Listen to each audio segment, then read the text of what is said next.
Con esta pintura en base epóxica te prometen reparar esos concretos que se te rompen. Obviamente con una telita para esos pozos que no puedes tapar con el líquido para que se rellene mejor.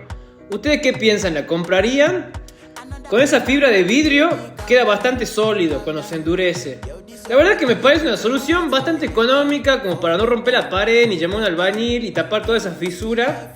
Creo que los chinos hicieron bien en inventar este producto porque por ahí hace falta, ¿no? O sea, no es la mejor solución, sí, tienen razón, pero por ahí la situación económica, si es como en Argentina que nos estamos recagando de hambre porque Milei subió todos los impuestos, las cosas cuestan 30 veces más caras que en Estados Unidos y la gente gana 40 veces menos, olvídate que vamos a reparar. Así que los chinos creo que nos traen una buena solución. ¿Ustedes qué piensan?